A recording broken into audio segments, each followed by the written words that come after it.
Keep your hands and head inside the vehicle at all times. Buckle your seatbelts, check your mirrors, sit on back and relax. It's lights out and away we go for the Tall and Short of It podcast. Here we are, the Tall and Short of It podcast, coming to you live from the North American gutters. My name is Justin. And I'm Aaron. We're down, but we're here. Not out of it. Like NA is not out mathematically. Mathematically not out, but morality-wise, they are likely out. Not that they're on, the either side of the good or bad spectrum, but morale is low. Morale is low. Not doing too hot. But Justin, it's good to see you. Glad to be back for another episode. We've got lots of League of Legends to discuss, talk about. We've got the Japanese Grand Prix, some Magic the Gathering. We'll sprinkle it all in. How's your week been? How are you? Yeah, man, good to see you too. Happy to be back here. Like you said, lot to cover. My week has been pretty good, I have to say. I can get right into the Rose Thorn Seed if you like. Sure. So my rose is a pretty interesting one. Normally, it's not going to be about like things other than like magic cards or whatever here or there. But this week, me and Sarah were doing some organizing and looking to move some books here and blah blah blah. It doesn't really matter. But I've had a collection of the Harry Potter books for a while, 3 of them in paperback, 4 of them in hardback. And for a long time, they've been up on the shelf. The hardbacks look beautiful. I love the original covers. The original covers, the colors are beautiful from like a book spine perspective. And it's just like a nice little thing, but I've always been missing some of those hardbacks, and we were like, let's hit the internet. So Sarah went on Facebook Marketplace. There's a lady right down the road selling a full set of hardbacks, all first edition, and so we ran down there, picked those up, and took the best. Yeah, it was great. It was like on that day, within minutes. So yeah, it was amazing. So we picked the best copies of each of them, put them center stage on the shelf right out there. So it's like right under the clock and on the main bookshelf. So like right when you walk in the door, it's kind of like the centerpiece set of books, all hardbacks, and it's kind of nice to have a complete collection now. It's pretty sweet, and not like to buy from Borders, buy from a lady that was, looking to make $60 on it. Yeah. So it was pretty neat. That's awesome. Especially, it's kind of same concept as with your old gaming systems and everything. It's like, hey, this lady's trying to get rid of something. Someone will pay her good money for it. Like, why not? Hell yeah, man. Hell yeah. People as the marketplace is pretty neat. My seed this week, we had gotten some 4-star reviews on the business page. Overall, pretty pleased with, the therapy, pretty much everything else, but the stars off that we got were for ambiance. So the environment is not perfect, and we can kind of feel that. We kind of know. And with those reviews coming in, people, feeling like they want to note that when they are like reviewing our business, we're taking that in stride and saying, all right, cool, we got to find a way to drown out outside noises. So we've been looking at some like surround sound Bluetooth systems that we can get a speaker up in each corner of the room, get some, whatever kind of massage music on, and hopefully it'll just kind of drown out the sounds coming from kind of outside and above and whatever. Because it's decent, but there are some, pinpoint areas of loud sounds that we would like to try and drown out if we can. We already have a noise machine and whatever, so I think that sound system would really help. Is like soundproofing foam padding or something like that, do you think that would help at all, or would that more keep the noise in as opposed to like blocking out the outside stuff? I'm not sure. That might be something good to look into. I know one of the other things that we are going to do is hopefully upgrade the door as well that we have. It is just one of those kind of look like paper thin plywood doors that doesn't have a solid core. So we're going to look to upgrade our door as well. So hopefully those two things in tandem really kind of seal us off from the world. Nice. And then if we feel like it can be better, then we'll probably look into some kind of soundproofing, maybe some kind of carpeting or whatever. But hopefully the door and the sound system solves it. But yeah, that's been my thorn here. Looking into a seed here that we're looking to upgrade on, and then my thorn here for the week is I've been struggling with sugar a little bit, reaching for it maybe a little bit too much, and it's that post meal where it's like 15 minutes after the meal, I'm feeling nice and full, and my sweet tooth kind of starts going. Because usually after a meal, what I would do is just spark up a cigarette, the post meal cigarette, famed, one of the best cigarettes ever. And recently, I've just been feeling that pang in a certain way. You know, we've got like a double chocolate chip cookie out there, so you know maybe I'd reach for one more than I should, and I've been feeling that, so just want to be aware of it and just kind of avoid it. While I do enjoy it, it's better as a here and a there. But that is my rose thorn seed here for the week. I'm interested to see what you got. How have you been? Like I said, it's good to see you, sir. I've been doing well. It's been a busy week.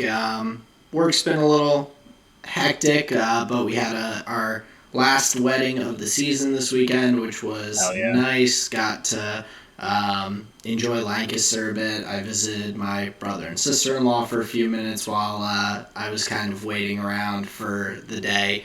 But it was a lot of fun. We really enjoyed it, but we're, like I've said, happy to now have a little bit more freedom in terms of time and everything. But my rose for this week was it's kind of simple, small.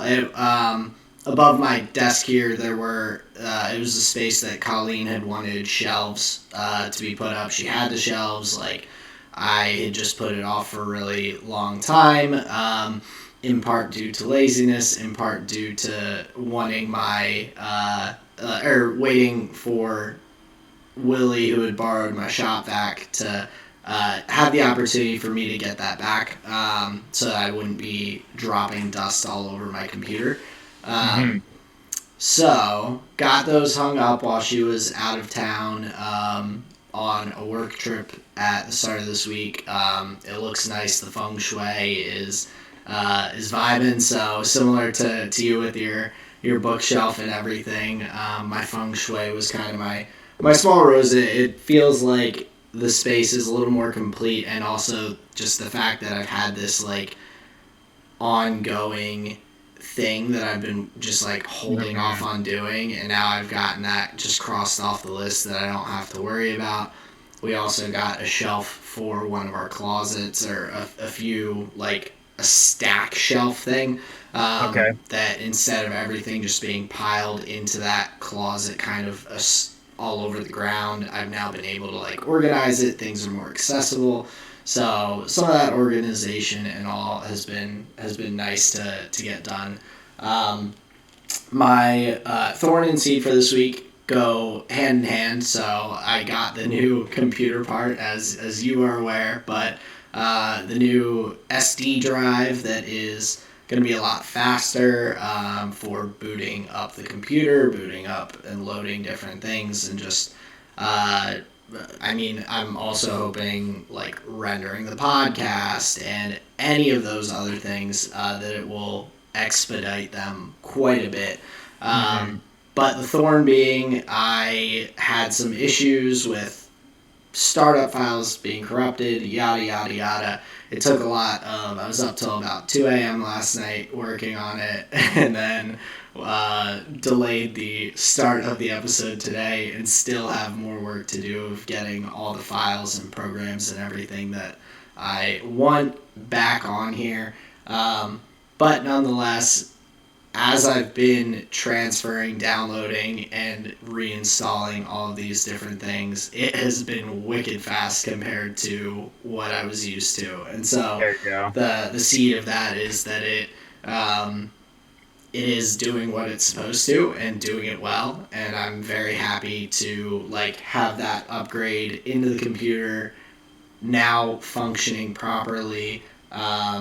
And hopefully no more issues going forward, which would definitely be nice. But yeah, that's been my Rose, Thorn, and Seed for the week.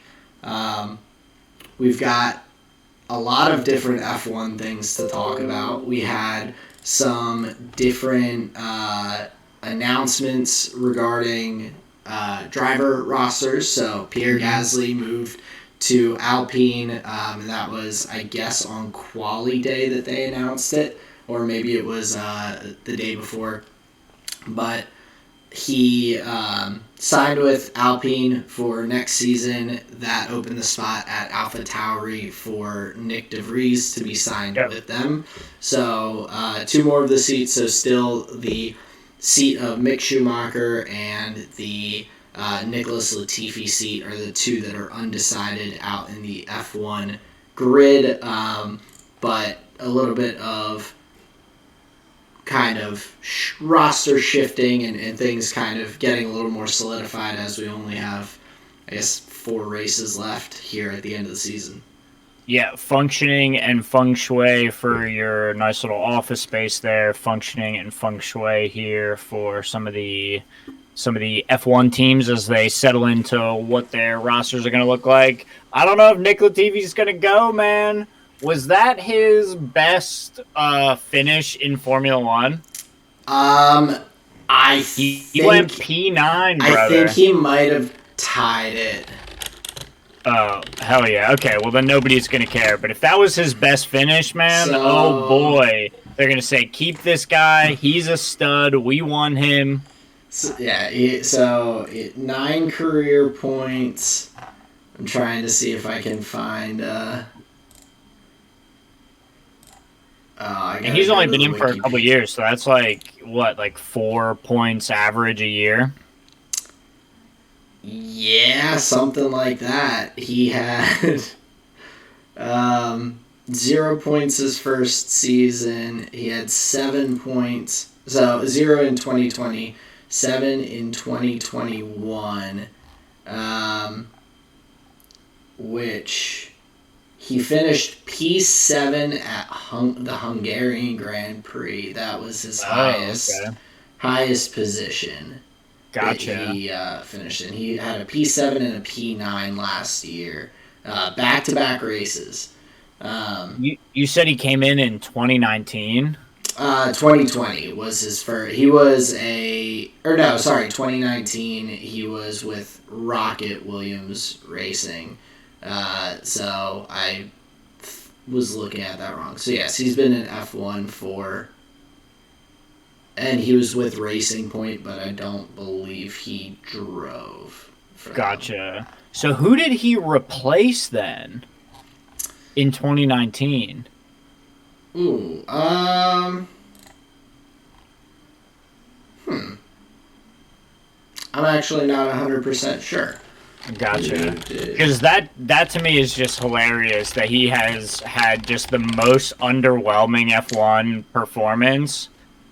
And, the idea that they booted somebody out for him is hilarious to me. And he's just had so underwhelming of a performance overall. So, he replaced Robert Kubica. Oh, okay. So, that makes a little more sense. Right. Someone who had been around for a very, very long time. Of course, Kubica had that horrible crash that had almost taken him out of driving completely, and then came back in for a not phenomenal Williams team, but he's really hung around for quite a long time. Yeah, and it feels like a couple more drivers like that, and you do just consider, like, you are just considered that whatever your pedigree used to be, like, you're kind of just the feeder team status right now, where you're not keeping good drivers on your own roster, and everybody that you have employed is just moving on to bigger and better things. That's kind of a tough spot to be. But Latifi did, he was doing some things. But I derailed this whole conversation because you were talking about rosters, Pierre Gasly. Yes. So that was just some news this week. The other news that will, I don't know if we want to talk about it before or after talking about the Grand Prix, but do you want to talk at all about the budget situation with Red Bull? Yeah, I mean, give me your thoughts. I have very minimal thoughts because I've never worked with that much money, but go ahead. So, 2021, Red Bull, according to the FIA, went over their budget cap by, I believe it was, they said under $2 million. So, out of a $145 million budget, that is pretty minor. It's a little bit over 1%. So, in general, I don't think that it's as big a deal as people are making it out to be. What is the main argument for why it's such a bad thing? Well, I think it's just that if teams are not getting penalized, pretty consistently with, I guess, their, rules that they're breaking, then what's the reason for any team to follow the budget cap if they're just going to get a slap on the wrist, and then the budget cap is basically pointless. So there should be penalties, and I do agree with that, but I think that what everyone is kind of going crazy about is the thought that it says that one of the penalties for a minor overspend in the budget cap could be potentially points deducted, like World Drivers' Championship and Constructors' Championship points being deducted from the previous season. Okay. So, of course, everyone is, well, not everyone, but a lot of people in the F1 world still don't think that Max deserved to win the last championship in 2021, his first, and that Lewis should have won it. And so people are hoping that the points deduction is a thing, and that it puts Max behind Lewis, and in an even weirder way to win a world championship than what we saw at the Japanese Grand Prix, Lewis would potentially become the 2021 World Drivers' Champion, and if they want to rewrite history with this. Personally, and is the argument about what minor overspend means? So minor overspend is under $5 million over the budget cap, according to the FIA. So they had specific penalization levels for it. Okay. So it was small. Red Bull still is saying they're going to appeal it with the FIA because they disagree with the numbers the FIA came up with. But I think, I saw a couple of pretty reasonable opinions, actually, because there were a lot of people saying oh, these other teams, but the one the one penalty recommendation that I saw on Twitter that I really liked was a reduction of wind tunnel and simulation hours, cost cap, and points based on the percentage over that they were with the budget cap, which I don't think is unreasonable. 1.7, so and say, for instance, you want to go and say, oh, well, they were 1.7% over, then we should deduct 1.7% of their points. Well, in the Constructors' Battle, Red Bull would have to lose 262 points to fall behind Ferrari from second to third. So that's about half of their points, so 1.7% no, and 1.7% of Max's points in the championship also does not put him behind Lewis in terms of the Drivers' Championship. But it does deduct points.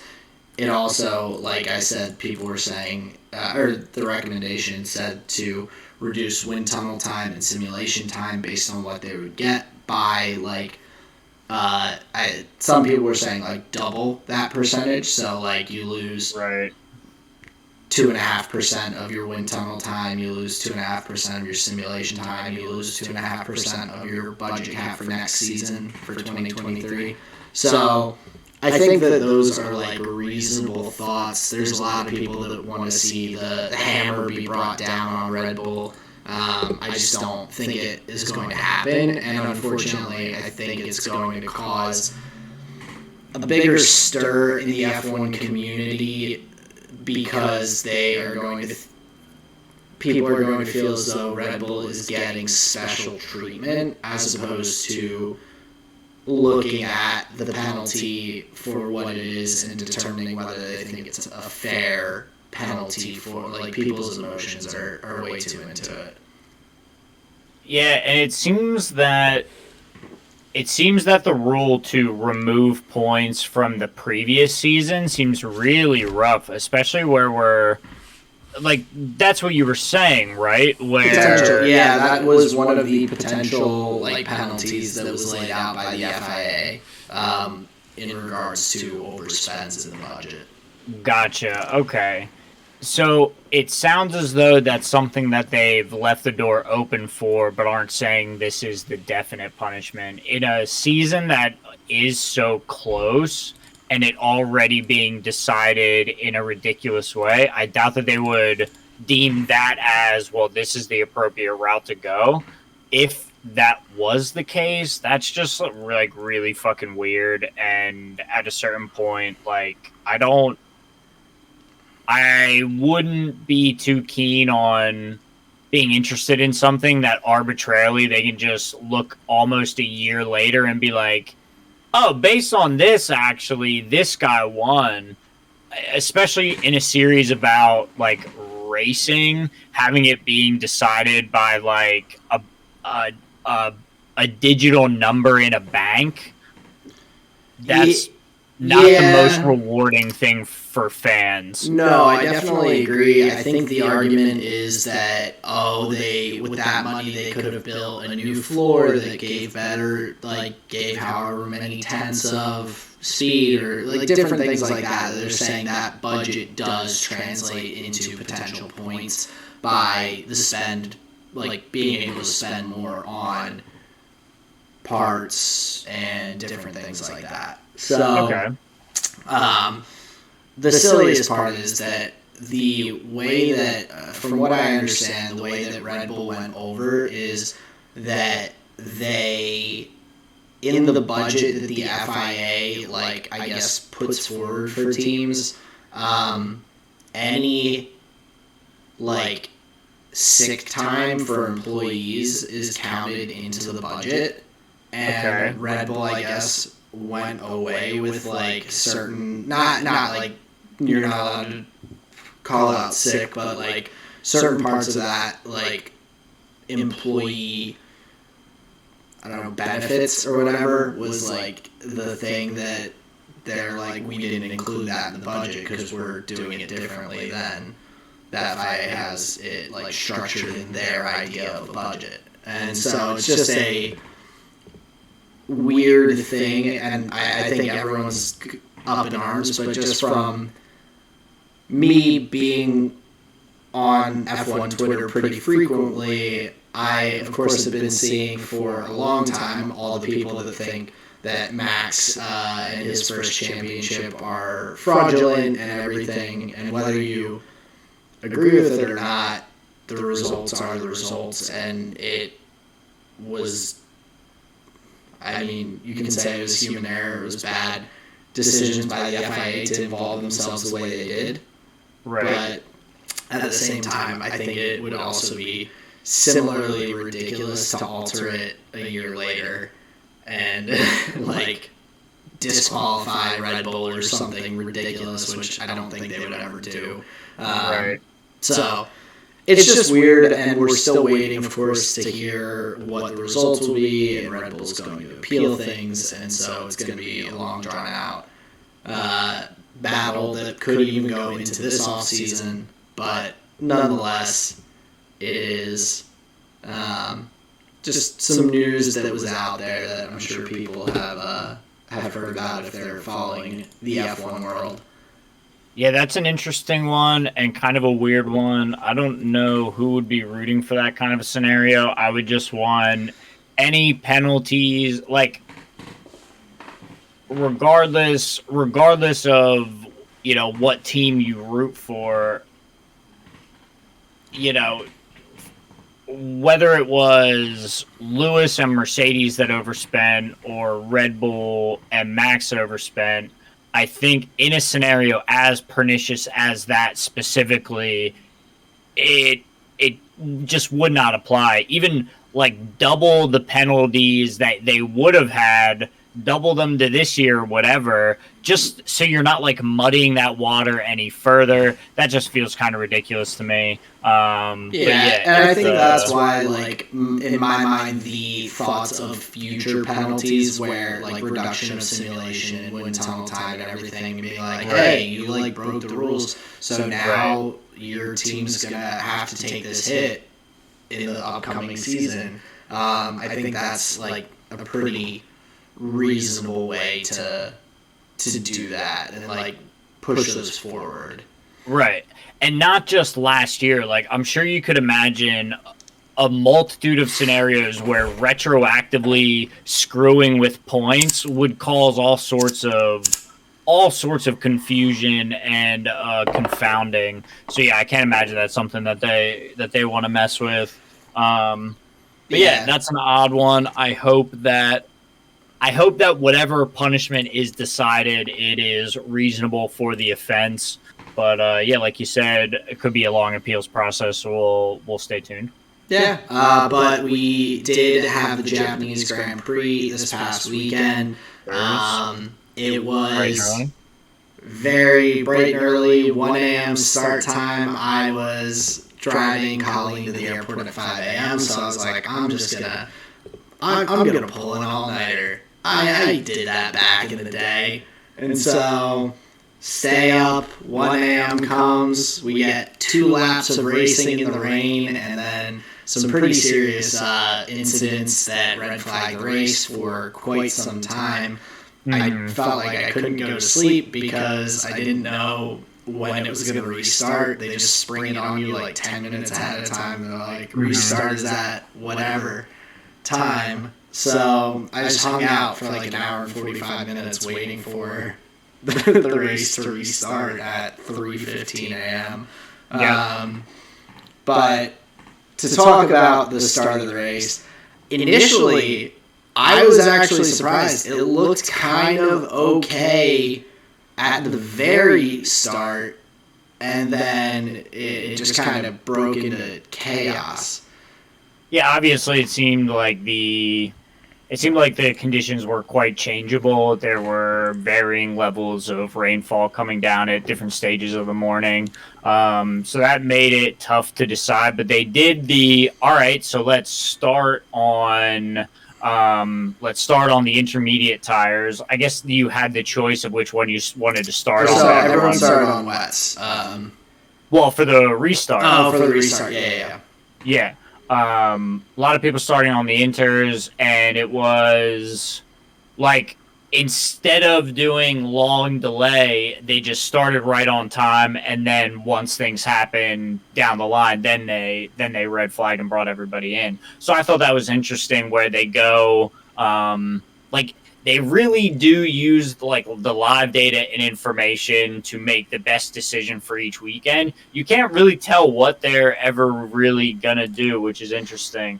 So yeah, a lot of waiting around, and I'll tell you, man, I was awake for all of the processions of people complaining about the car on track and all of that, and then literally like right after the restart, nodded. I was asleep. I'm not. I super disappointing. No, I dozed off with 12 minutes left in the race. There you go. Which ironically, it wasn't a long one. No, but ironically, after last episode, going, oh, this is the first time we've ever seen a race that ends with the time limit. The next race we end up with it, but I mean, talking about the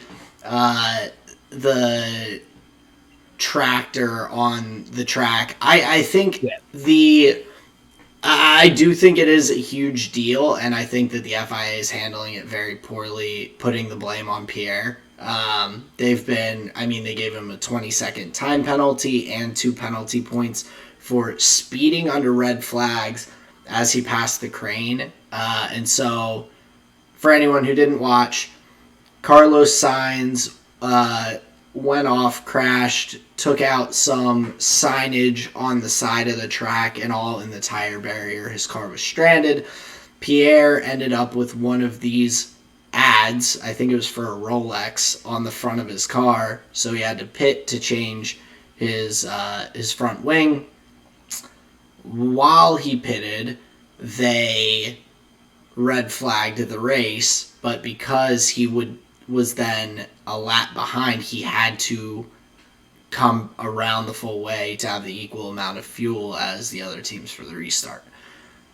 Before he could do so, they had a tractor out on track in terrible visibility conditions that Pierre ended up going by. The tractor had been out on track for a number of other cars to go by, but Pierre was trying to catch up, and so, yeah, did he speed on the red flag? Yes. Was it only dangerous in that instance because they had a tractor and marshal out on the track before all the cars were in the pit lane? Yeah.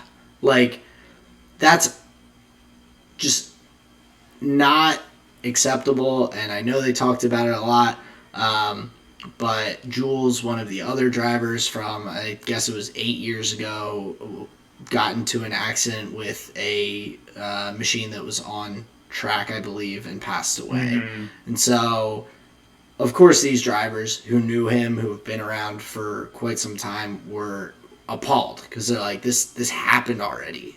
Why are we putting anyone in the position? I mean, the race is red flagged.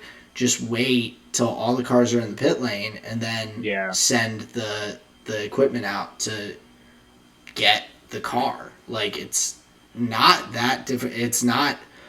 You're not losing a lot of time. It was rainy. They weren't going to restart immediately, and I'm sure they knew that after watching the first 2 laps. Mm-hmm. You have time to remove that. You're not trying to speed it off and then get them right going again, clearly, as it took 2 hours or however long to restart the race. Yeah. So I still find that pretty unbelievable. It was weird. I don't want to see it again. I'm hoping that they fix those situations moving forward. Yeah, because it feels like that would be just a really simple thing to fix. Just everybody has a radio. Everybody's tuned into. They all have GPS on the cars. They know if a car is still out on track. It's not hard for them to know. Right, and that's kind of what I'm getting at. It feels like an oversight. Maybe we can get this thing going. Feeling a little bit rammy in a situation that could have been handled more delicately with a little more patience. Definitely unfortunate to hear all the drivers so frustrated because that is, they are being reminded of, like you said, a situation that happened previously. So yeah, that's a pretty tough one. Yeah. So. Not the best way to start. And as the race went on, like you said, it was pretty interesting with the tire strategies. We saw people on wets. We saw Vettel and Latifi switch to the inters almost immediately and be able to really make up a number of places quickly. That I think I now realize why or more so now, it makes sense why the wet tires are not used as much. And I think it's something that hopefully Pirelli will work on in the off season, but they were saying it was a 5 second per lap difference between the wets and the inters. Yeah. The inters being 5 full seconds faster. That is, it should not be that big of a difference. I don't think it's anywhere. It's probably not even half that between hard tires and soft tires. Like, you can't have the two, like, bad weather tires have that much of a difference in the pace, because then, of course, no one's going to ever use the wet tires.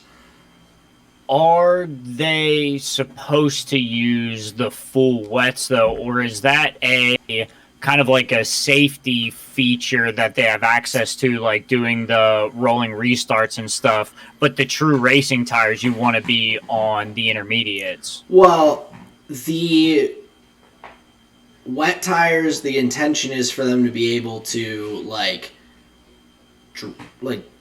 race in them as well. Right. It's not just it's not intentionally supposed to be just a safety measure. I mean, in some instances, it definitely just like intermediates are to slicks, like it is a safety thing to have these different tires to some extent. But I just think that the time gap, there has to be some ability to play with the I mean, they have different grooves and things like that are intended to shed water. Like, maybe the wet tires need to be a little easier to warm up so that they're not as slow, or maybe there is something that they need to do with the tire compound or design. But that is, we saw people who stayed out on the wet tires. We saw Mick stay out on the wet tires, kind of banking on a safety car, and it didn't happen, and then he very, very quickly, I think he got passed by 4 people in one lap at one point because they had switched, and that is way, way, way too big of a difference to be like, these are the 2 options you have in inclement weather, choose wisely. Everyone's going to be like, oh yeah, the one that doesn't turn my car into a snail. Yeah. Yeah, but if it's safe to drive on the intermediates, why even need the wets? But conditions, I think, that are, they have the option to use either. So, if the condition, I think teams would rather their driver tiptoe around the track to some extent on intermediates and still be faster than to just be able to drive just much slower with the full wets. I think they'd rather they trust their drivers to be cautious enough with the inters that they're like, that's good enough. Get on out there. And that's what happened with Mick too, where it was his pit wall. It sounded like that was looking away for the safety car and just kept him on him for too long, and he just bled time. So yeah, that was like an in-race example of kind of choosing wrong.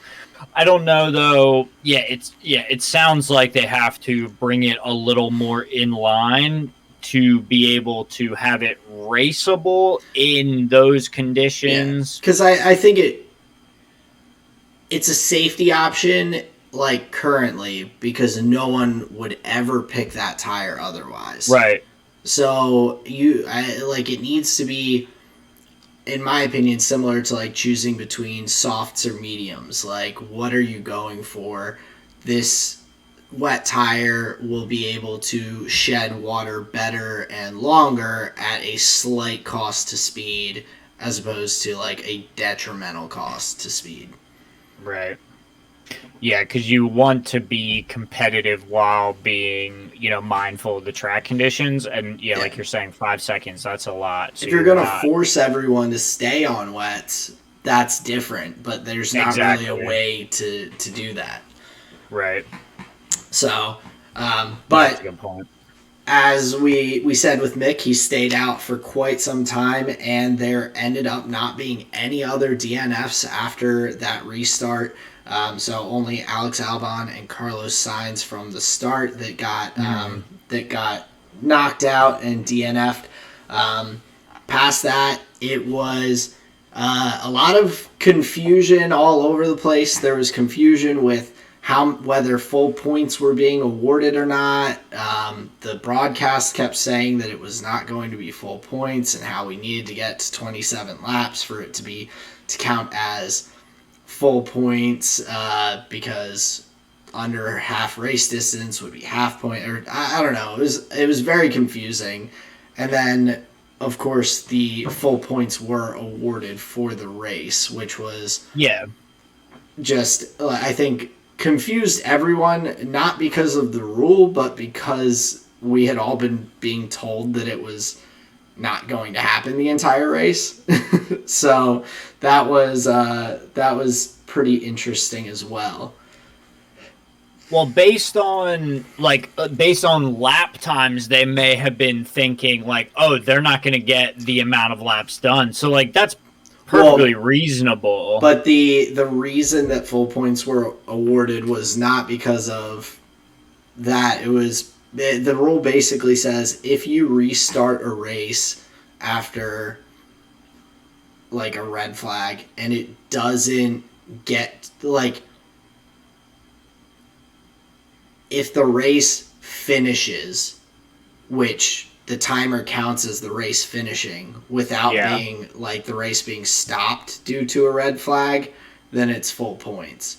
But if a race like starts and then is red flagged and never continues, that is when the matter of laps determines like whether full points are awarded or not.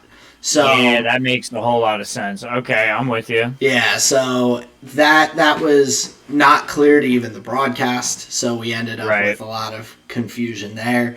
Gotcha. And then, of course, the confusion at the end of the race where we saw Leclerc get a 5-second penalty after the race because he cut the chicane. Granted, he cut the chicane on the last lap, so like it wasn't like they could have just instantly handed out the 5 seconds, but that of course caused then Max to have enough points to win the championship, and Max didn't know it.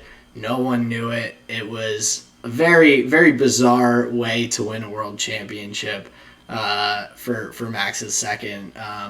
Congrats to him, but like it was definitely not as like exciting and like gets you pumped up like hearing Christian Horner come across the radio at the end of a race to let Max know.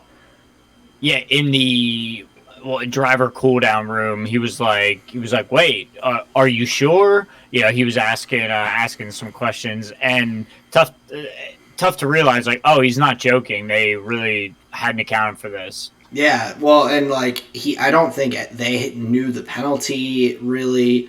I don't know if the drivers knew how many if full points were going to be awarded.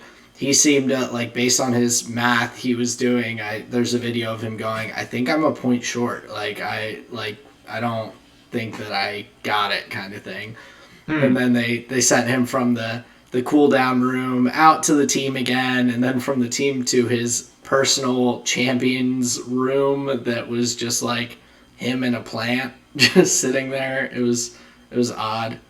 It was just like another room like separate from the cool down room that just said like 2022 world champion, and it had like one of those cool TV screens they have with like his like picture on it or whatever. Right. And it's just Max sitting in a chair with like a fern in the corner of the room, just like all by himself. That is so weird, man. Very bizarre. I don't know why you wouldn't just send him back into the cool down room, but but yeah, so weird. Odd end to the race. So with, of course, that penalty at the end, we see Checo takes P2 for Red Bulls. I think this is now their most 1-2s that they've ever had in a season. Wow. With, I believe it's 5. I think previously it would have been Mark Webber and Vettel, maybe. I forget. That sounds right. Well, because those two were dueling for the championship that year, correct? I think so. So I think that Yep. would have been the time that they had the most 1-2s in a season. So Right. they've matched that. Leclerc got That's so third, cool. and so Post penalty applied. post penalty. So now it is Checo up in P2 in the driver's standings by 1 point over Charles Leclerc. So just an odd race, but to talk about some of the studs out on the track, Nick Latifi, we've already talked about, Sebastian Vettel, who loves Suzuka in Japan, had a really heartwarming speech that he did for the fans there at one of the pre-race events and all, where he spoke in Japanese. Seb just all the time makes me love him more. Good dude. I agree with that. And a phenomenal race. And a lot, I just wish, I don't know if you got to see, but he beat out Alonso by 1/100th of a second at the end. Photo finish, and the videos of it are pretty cool. Seeing them, which we unfortunately didn't get to see on the F1 broadcast. So. Right. In the radio rewind, they had pretty good coverage of it, and then you got to see Lewis, who was racing Ocon even after the black and white flag had dropped, and it was really funny them telling him to stop doing what he was doing. He was like, "Oh, okay, the race is over." It was pretty funny. Yeah, they didn't know that it was the last lap. Zone. Yeah, it's wild. But very good race from Seb, finishing up there in P6. I think that was his best finish for the season. I do believe. So him and Alonso duking it out, with Hamilton not too far in front of them. So those guys have a couple times now been around the same point on the circuit at the same time, which is cool seeing them all together there. I was bummed for Yuki not having the best race at his home track. Yeah. It is what it is. I think he was pretty bummed, but it was a very strange race. I think it was hard for strategies and cars to really perform to any sort of expectation.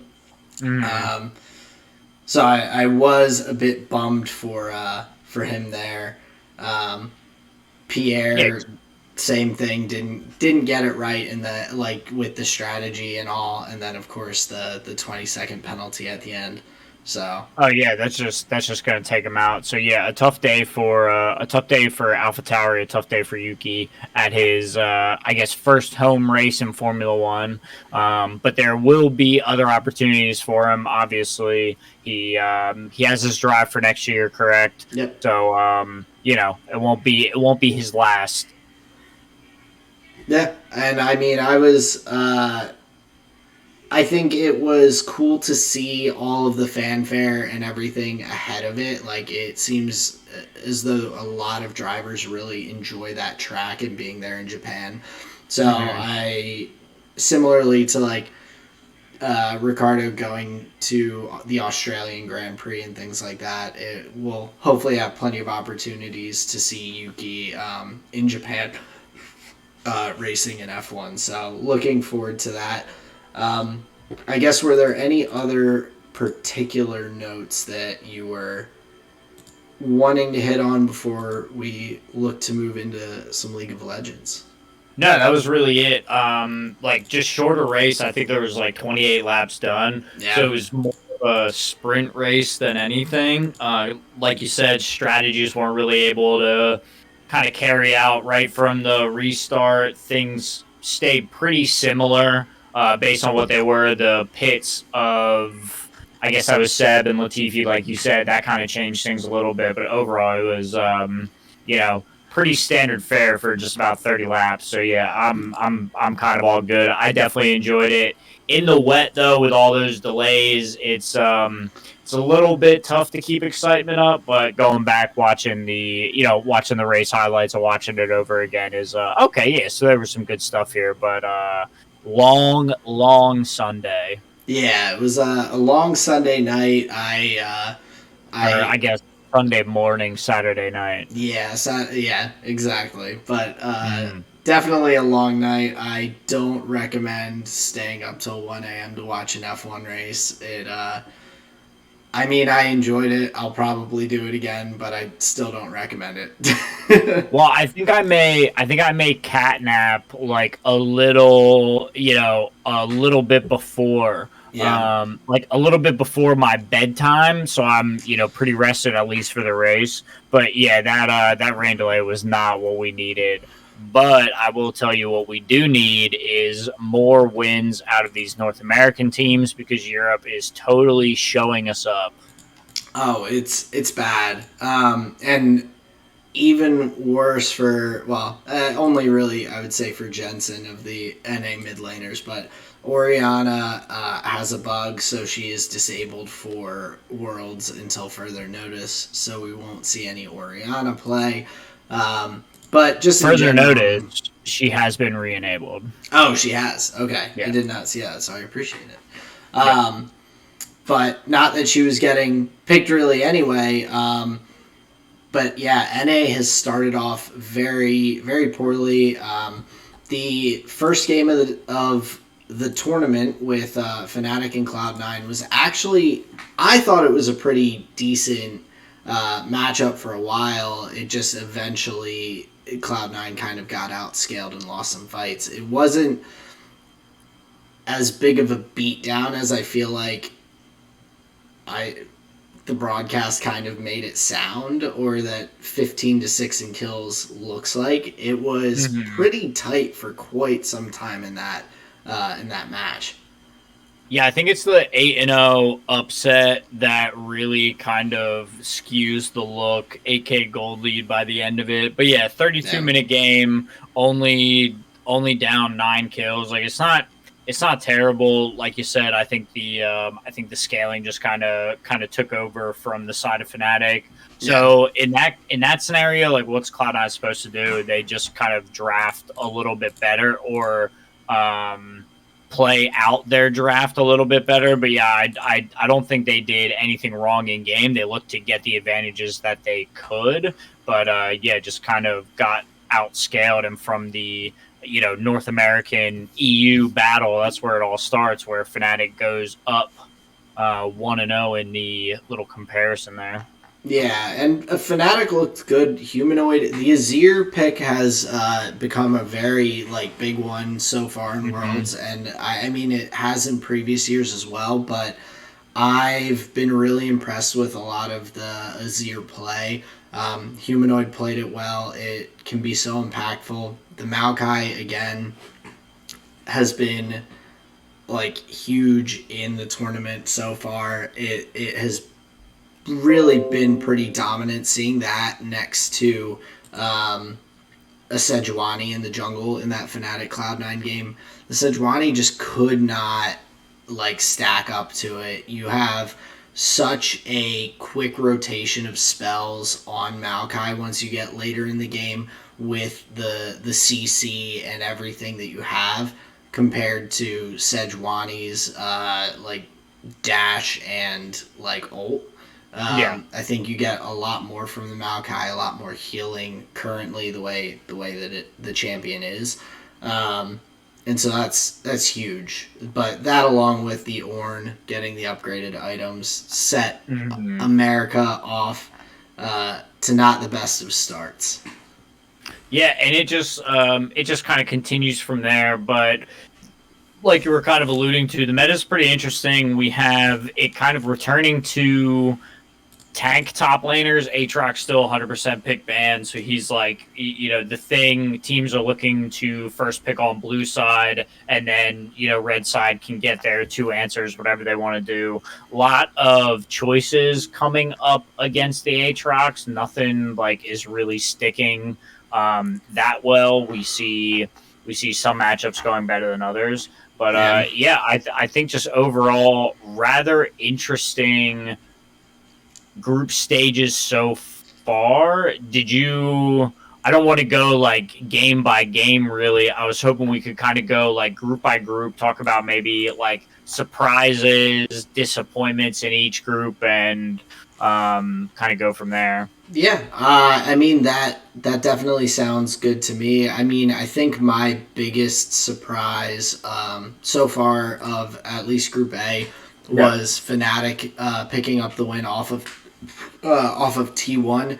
That's huge. Fnatic has played very well so far in the tournament, and so I've definitely been impressed with how they've looked throughout. Their matchup against EDG, I don't remember.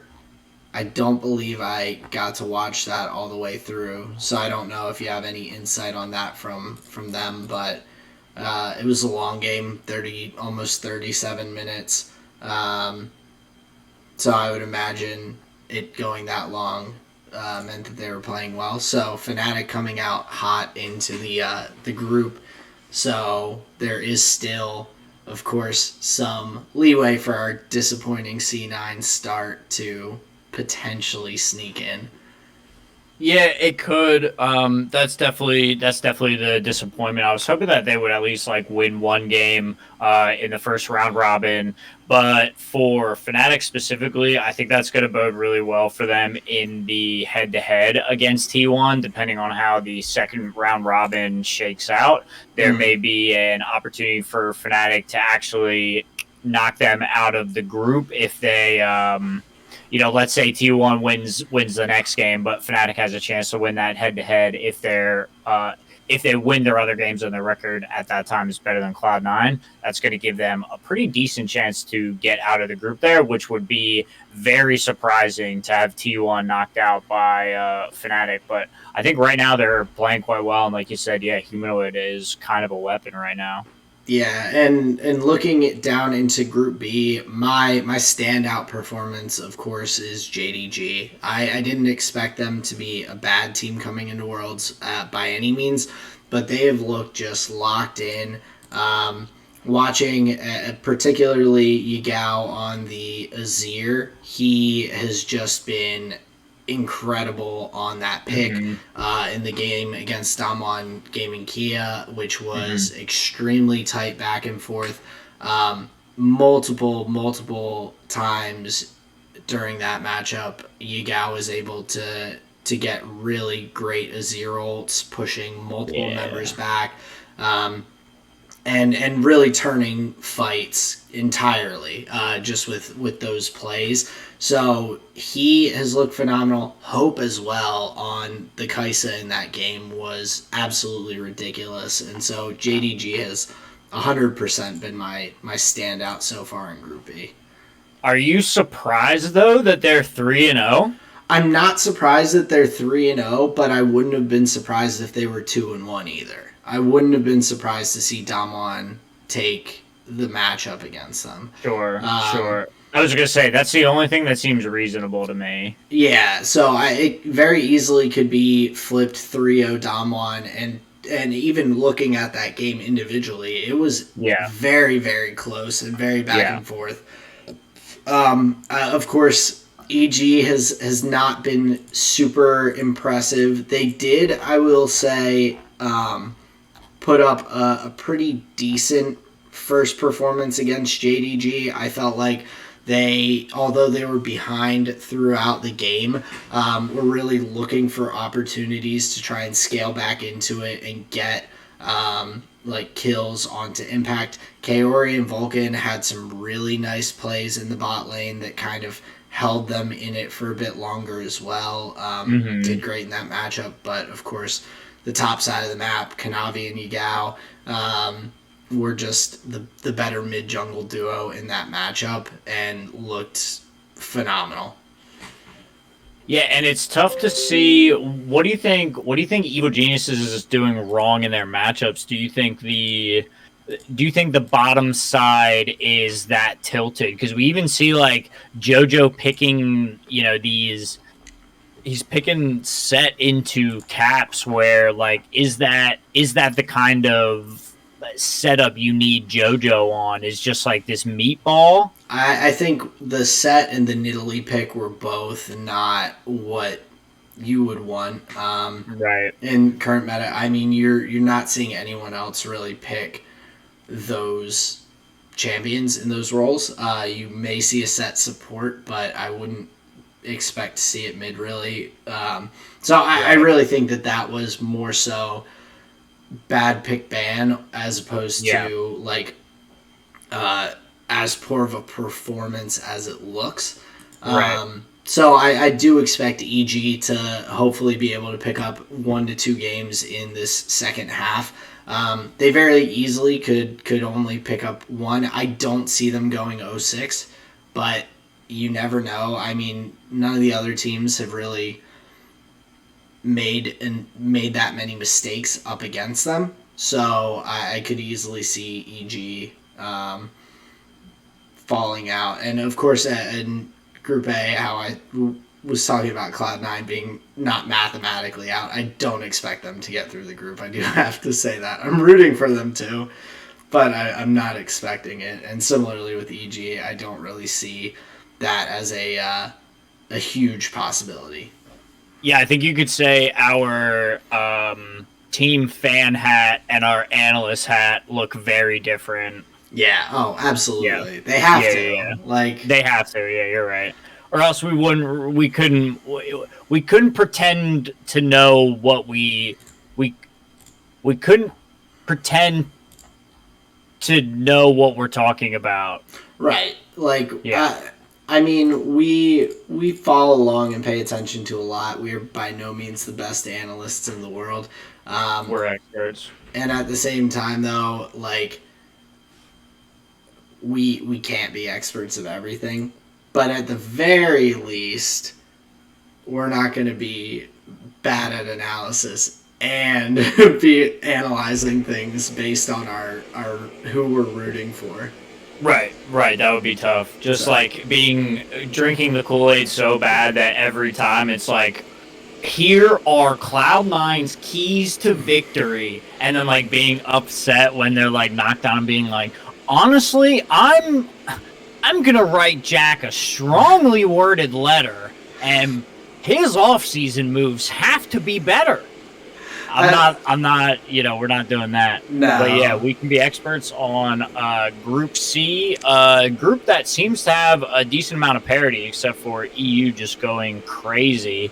Rogue is just on a tear. Yeah, they have been so strong. I think they've kind of figured out some of their issues that they had during the regular season based on this performance. They had kind of some slumps and faltering during the split, but coming into Worlds, they've looked so good, and really against DRX and Top Esports, who are two very good teams that we've talked about throughout the year. Very impressive, and really kudos to Rogue and how well that they've come in playing. Odawanga is just out there styling on people after not being in Worlds for however long it's been. And it's pretty good when it's just tank top lane meta for Odawamne. Like, of course, like he got here based on other picks, but it's neat that when they're here, it is back to tank meta for them. I'm very surprised that they took the board off of Top Esports in the first round robin. I think that's my biggest surprise, is that Top Esports isn't in the DRX slot. Actually, I just would have guessed that it was flip flopped. Although I think DRX is kind of maybe, just to use a meme term, I think they're kind of peaking in the sense that it seems like Zeka and Kingen specifically are kind of leveling up here. And Def so is DRX is his good old self too. Yeah, but I don't think that's like a memey thing to say that like a team's peaking. Like that is definitely something that happens in sports, and like teams target that for. I mean, I remember targeting those things when we ran cross country. Like, your goal is to, like, be at your absolute best that you can be during that time, like right at the end of the season when it matters the most. So Right. so Okay. I Fair think enough. they've done that really well, whether it's due to their preparation or their practice, or maybe the meta just like kind of falling in place for them. They've looked very solid thus far, and I definitely agree that I'm surprised that Top Esports is in that third position. Um, I do expect there to be a pretty big fight for that second spot. I do hope that Rogue can kind of hang on to that top spot, and whether it's win out or go 2-1 or whatnot, end up in that top slot from Group C. That would be awesome to see for them. But yeah, I don't think anything else has shocked me too much. I did unfortunately expect GAM Esports to be at the bottom, but there's still time for them to pick up some wins. So we'll have to see how that shakes out. Currently, based on form, like I don't see them taking games off of the other three teams. They seem pretty well matched, and like maybe some of those matchups could have went either way. But the other three teams seem to be in a different level than Gigabyte Marines. So yeah, unfortunately, I think they're going to be. On the toaster here very soon. But yeah, I was definitely most surprised about the 3-0 for Rogue. That's kind of crazy. Yeah, super impressive. But going on to Group D, RNG at the top. I don't think. No, I am actually a little bit surprised. I mean, after winning MSI, struggling through, and almost not making Worlds, and Gen G being the best team out of the LCK by a decent bit, 3-0ing T1 in the finals, I did not expect Gen G to lose their matchup against RNG. But RNG have looked equally, like, very, very good throughout the group stage so far, picking up that as their first win of the group stage and then just continuing on. That's a tough matchup to have right off the bat. And of course, just kind of doing what they need to against the Flying Oysters and 100 Thieves as well. Mm-hmm. They've looked very very impressive in Gala on the Kaisa in particular. Honestly, the Kaisa picks and the LCK and LPL bot laners who have been playing that champion so well. It is scary to watch, and Gala has been really impressive on it. Yeah, it gives them the onus to go forward when maybe their team isn't like ready for / expecting. Gives them a little bit of agency, which is really fun. Them taking their first map off of Gen G is huge. Like I was talking about with Fnatic and T1, that's going to give them a pretty good, at least pretty good opportunity at the tiebreaker. Because you got to figure that's going to go 1-1. Gen G is going to win the other side of the matchup, and then at least RNG has given themselves a good chance by at least getting to that tiebreaker. But I do think that RNG has benefited from playing in the play-in stage because they just have more games in, more reps, and get to see what's really been working currently. Yeah, and the other part of it is the meta suits them to be able to play like their style that they've been playing all year very well. In that matchup against Gen G, I mean, they have Gala on the Aphelios, Ming on the Leona, which have been pretty standard for a lot of the past year. The Aphelios a little less so, but it's not a like super difficult champion for these bot laners to pick back up. But Xiaohu on the supportive mid laner on the Lissandra again, even though it drives me crazy, it works well for them when they have Breathe on the Jax and a carry pick. They have Wei on the Graves, another carry pick. And so, similarly to when Wei was playing the Viego and other carry junglers earlier in the season. The Graves fits that role very well. And so I think that really where the meta kind of has fallen for this Worlds, the ability to play their style very well has kind of fallen in place as well. So I do expect RNG to be very, very tough to beat based on how they're looking thus far and based on what the kind of champion picks in meta are looking like. Because although there have been a lot of tank top laners, like you said, anytime that Aatrox does make it through, everyone is having to counter that with the Jax, the Fiora, these other carry type picks in those instances. And so having that opportunity for RNG to play the Jax like they like to is pretty big. Yeah, it just feels really bad that it seems like no matter what you're poisoned for that top lane, like carry top laner counter matchup, and you're not even like countering, it's just what champion are you most comfortable with that doesn't just get its teeth kicked in? Yeah, it is. It's like the Aatrox is pick ban for a reason right now, and in my opinion, teams should just ban it if you don't have first pick. It's not based on what we've seen. Even though in this instance we saw RNG win out, the Aatrox is such a problem to deal with. You have to tailor your team and your game around that pick, and that makes it very difficult to win against. Yeah, but you can see if a team is, you can see if a team is banning Aatrox on blue side, they're just like prioritizing something different. But yeah, most pick bans are going the way of it being focused around that like top side power picks, and then just securing whatever bottom lane you want. Yeah, because the bot lane has not really been targeted too much. We've seen Yuumi pretty much permaban throughout the tournament, which I don't hate. But being able to see Varus, Kai'Sa, Felios, Jinx, Tristana, like we have seen a huge variety of bot lane champions being played, which I've really enjoyed seeing. I love seeing the Taliyah come out in the mid lane. We've seen that a number of times as well.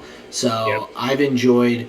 I almost feel like this is one of the most balanced metas for Worlds in terms of what we've seen, where you have the ability to play the tank top laner or the carry. You have the ability to play the supportive mid laner, which is kind of the priority, or the Akali and the assassin pick. Like we've seen Akali come out a number of times. We're seeing people play Maokai in the jungle, while we're also seeing people play Viego in the jungle. So it's been, I think that there's a lot of parity based on the meta, which has allowed teams to kind of play more to their style as much as they can, like for no matter what that style that best suits them is, which is pretty cool in my opinion. Some people might prefer to just see whoever's like figures it out at the right time, but I think that allows it to be a much more generally competitive field. Yeah, because then you're not just handshaking the same like 3 champions, whether you're good at them or not. You're just like, oh, these are the best, or I have to pick them away. It doesn't seem like teams are picking champions away. They're just like truly picking what team comps they want. And that's an interesting spot to be in. So yeah, I might agree with the. Well, I'll at least agree that it's a healthy meta. I don't know how good my long-term memory is to make a good judgment on that. Yeah, I agree, and I like that probably was a ballsier thing to say, but I feel like in general, the World's meta has been so kind of specific to a certain play style, especially like bot lane, whether it's been healer supports and things, Soraka, Janna, Yuumi, or whether it's been engaged supports, or like there's been a good variety down in that bot lane area. But I just feel like there's been variety elsewhere. Of course, mid lane does typically default to the mage picks and things like that, but there has been some additional variety, some bruiser, some assassin picks. So I think it's been very cool to see. I'm looking forward to moving into the upcoming days. We have Cloud9 and Group A tomorrow. I believe it's tomorrow. Yes. Well, yeah, tomorrow afternoon. So we'll have that tomorrow afternoon for Group A to see all of each team's final 3 games and how they play out. So 6 games, and then just kind of flowing through Group B, C, and then D in the following days. So that's right, because now they're getting all the groups done in one day, right, and then doing the tiebreakers at the end. Yep. So we'll have all of that. So yeah, I guess that actually makes sense that that's why it would be, so that the group tiebreakers can just be tacked on at the end of the day. Yeah. So we'll have Group A tomorrow. Hopefully Cloud9 can pull out a couple wins. They've got Fnatic first game of the day, so it's definitely not going to be an easy road. I hope they pick up 1 or 2 games. I think that would be nice to see, because I do think that they have a really solid team. I do think that the competition this year and a number of the teams have just come out very hot, which Cloud9 has not, like we said about, and not just T1, EDG, Fnatic. I mean, we talked about Rogue, we talked about JDG, and RNG. So there are teams kind of all across that have looked really good from the get-go. But 0-18, the dream is still alive. That would be kind of insane, Dude. And Riot would likely have to take away our main region status. Like, that's just bad. Because if we do that, then Flying Oysters will have had more wins than all of North America. And they should, man. They really should. They would deserve it. Best name. I agree. It's the best name. I agree. So they're killing it. They are, but lots of good League of Legends to look forward to. I don't know how we'll recap these upcoming days, but hopefully we can put something together that will lead us well into the quarterfinals and everything next week. So looking forward to that. Looking forward to more Worlds. It's always a fun time.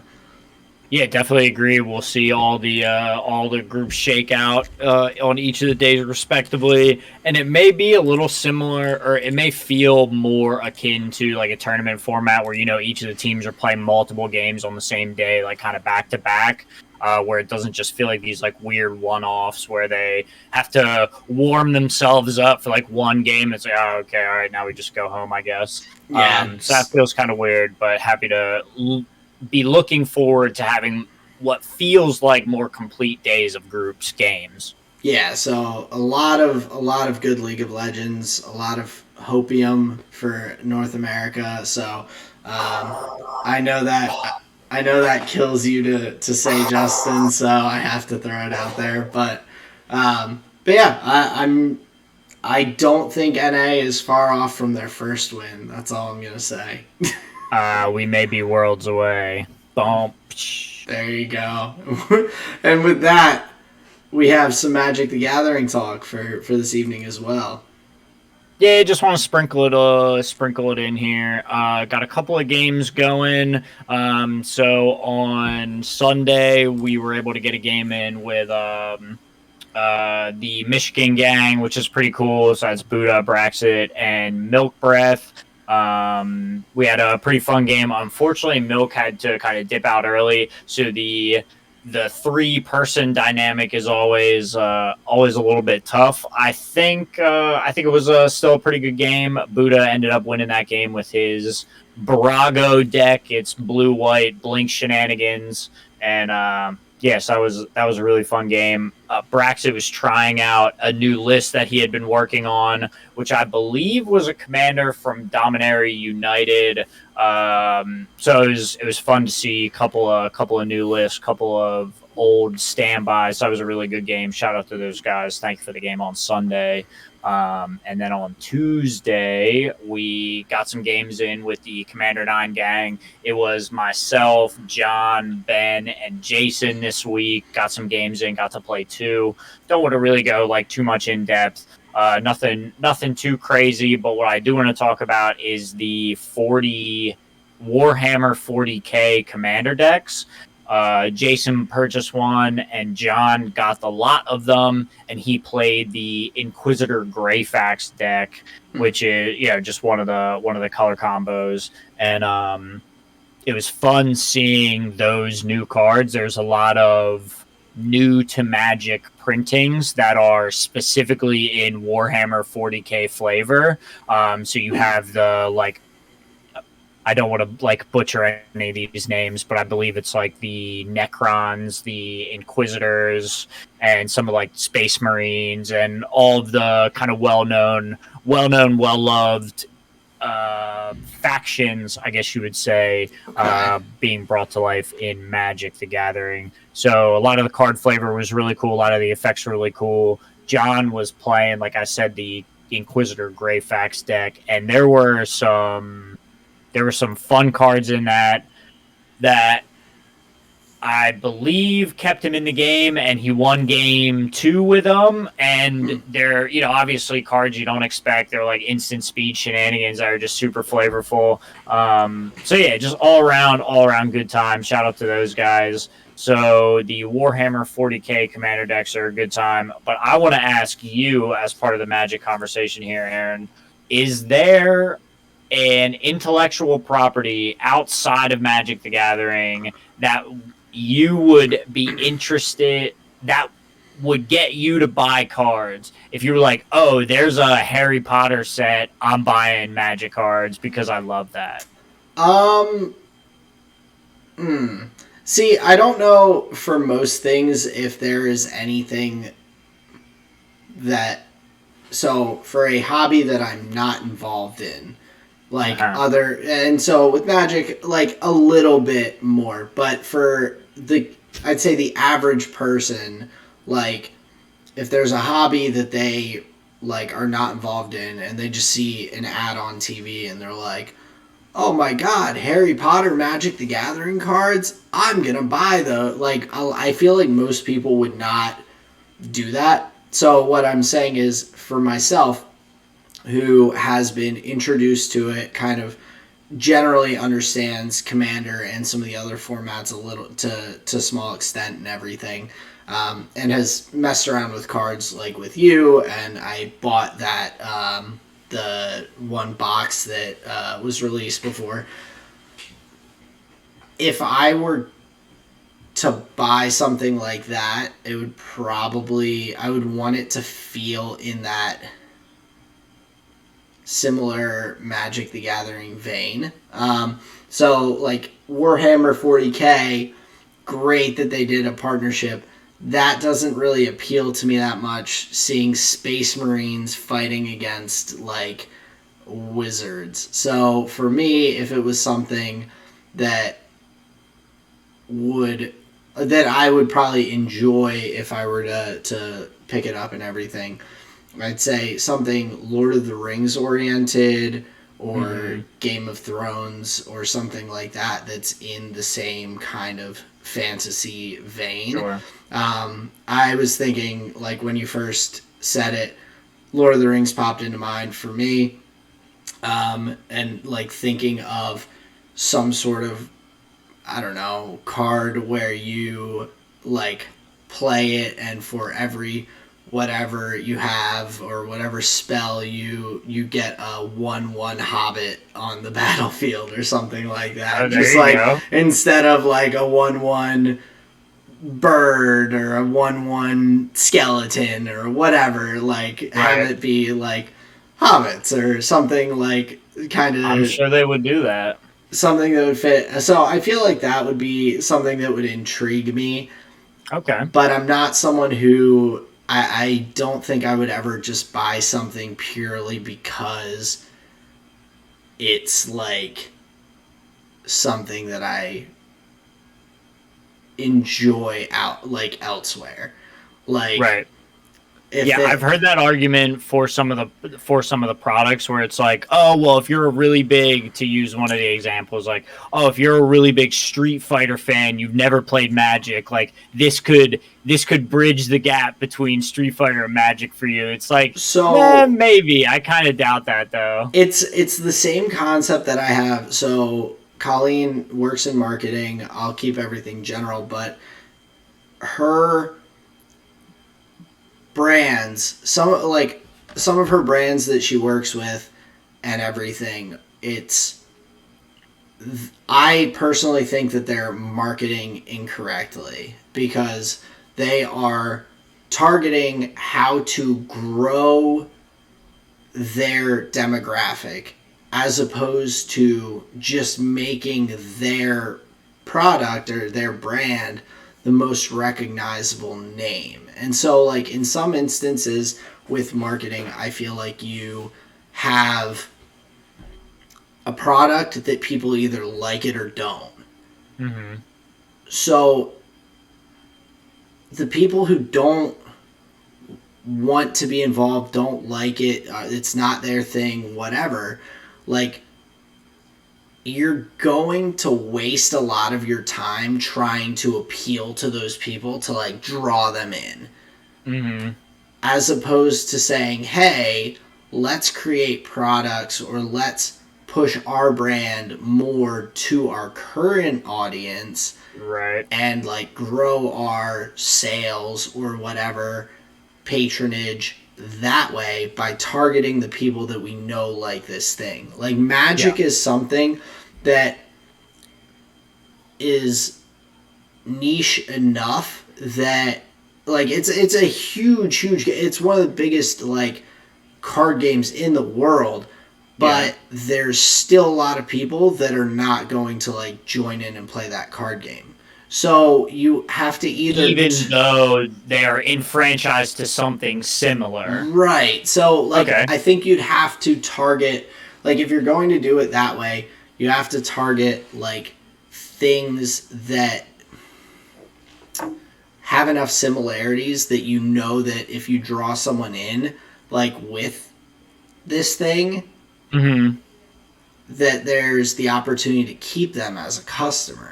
Like, you're not trying to just, like, bring someone in to buy one pack of cards and then just be like, yeah, deuces. Like, I mean, yeah, that sells cards still, but not to the extent that they are looking to.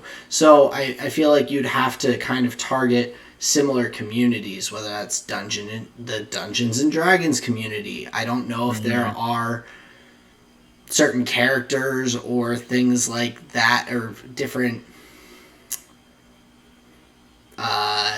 there are known characters in the world of D&D that they printed and it was like, oh, this person got a card, cool. Yeah, so, like, things like that makes sense because D&D is already a kind of long form, in-person, typically, like, board game that's not that outlandish to, like, move from that to a card game.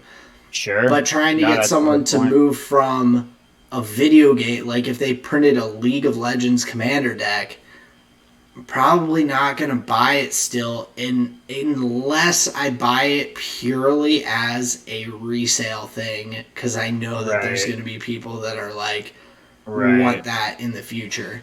Like, that would not... just because I've played League of Legends, it doesn't pull me into that game. And not that, like I said, I'm probably more easy to appeal to than most people out there who have never been, like, introduced to Magic the Gathering in the first place. Yeah. No, that's really interesting. I imagine a good amount of people feel similar to you, where like just because they've watched The Walking Dead doesn't mean they're going to buy cardboard with Walking Dead photos on them. Yeah, something in me agrees that there has to be some kind of correlation between the two intellectual properties for there to be a logical connection between that thing and then purchasing cards and wanting to either collect or play where Right. it was something that wasn't on your radar previously. Yeah, that seems pretty reasonable to me. And that's how I felt about a lot of this stuff, where, like, even though I think fondly of Street Fighter, just because I play Magic and have played Street Fighter doesn't mean that Secret Layer's for me. It's just like, oh, yeah, Right. whatever, that's fine. So yeah, just interesting marketing stuff going on. But the Warhammer 40k decks are pretty fucking cool thematically. I see your point. I think it'd be dope for them to be all played together against each other. There are 4 decks, so I think that's part of the idea where you can kind of get like a Dawn of War vibe where you're playing all. See, and that would be different if you buy, if each person has one of the pre-sale like commander decks and you're not changing out cards or anything. That I see as being pretty cool, because I don't know Warhammer 40k, but I imagine you join a specific faction based on what you're saying and kind of follow that path through, and can probably replay as the different ones and whatnot. So it is definitely cool. I am a big fan of thematic things and like things going together, and seeing like sorcery, like seeing a space marine next to like a dragon with flying and trample is like probably a bit odd to my brain. Yeah, no, that makes sense to me. But yeah, that was just kind of some interesting stuff going on in Magic. Some games. Basically, just wanted to shout out the guys saying thank you for the games, and then some interesting stuff with the 40k decks. But that's really all I've got for you for Magical Cardboard. Let me hear about your flavor of the week, man. What you got going on? Sounds good. So for my flavor of the week, for my music this week, I don't really have too much, but I went back and was listening to just a little bit of like a Kendrick mix, so like to and from work, so some Good Kid Mad City, some of the more recent stuff, Damn, and just kind of like nothing in particular, but I always enjoy going back to that. For my food this week, I had some really good food while I was out in Lancaster. The rehearsal dinner for the wedding, the appetizers were like really solid. The like main course was fine. It was like at a brewery, so like pretty decent food. But I wandered around, found a cool little sandwich shop while I was waiting around on Friday before the wedding, and so enjoyed a sandwich and some good local beer there. So that is my food for this week. Oh yeah. And then for my visual medium, and I actually have to look it up to see how it's pronounced. Actually, it's probably easier. But I was watching a new anime. It's like interesting. It is I forget what you called it, a schoolyard anime or something like that. Yeah. It like had popped up on Netflix, and the graphics and everything looked pretty interesting. So I was like, and like the concept too. It's called Kekeguri. It's about a school where like there's no real school being done. It's just like kids gambling the entire time, and so like your position in the hierarchy of this high school is based on how good you are at gambling, basically. And so it's like, it's entertaining. It's a little weird at some points. Like some of the characters are just like very like everything's extremely exaggerated about them, and like not like just very specific like personality traits and things like that. So it's a little extra sometimes, but I've enjoyed it. It's been kind of fun to watch through. It's not my like typical kind of thing. I've mentioned it before, but like hero stories are my typical like go to when it comes to anime, and so some of these things like Kuroko's Basketball and Kekeguri are a little outside of my normal animes that I've watched, but I've been enjoying it a bit, so definitely an interesting one. But that's my flavor of the week. Let's hear about yours. Very cool, man. So my visual medium here for the week is an actor. We've been just like putting on a bunch of different movies, and they all star Brad Pitt. We watched World War Z, we watched Troy, we watched Mr. and Mrs. Smith, we just watched Ocean's 11, and not like for any real reason. They just all happen to star Brad Pitt. It's not like we set out to do his collection or whatever. So it's just really funny, and apparently I enjoy him as an actor. How did it happen? You're like, oh, let's watch this one, and then the next movie, you're like, were you like, oh, like there's also this other movie with him that's really good, or was it just what other movie do you want to watch? Let's watch this. Brad Pitt again. I believe it started with World War Z, went to another one, and I think with that one we were like, oh, he's in this one with Angelina Jolie, Mr. and Mrs. Smith, so we did that. But everything else is just kind of like, oh shit, this is another Brad Pitt movie. Like even talking about Troy, I was like, oh shit, that's right. He's like hot Achilles in this. Yeah, that's funny.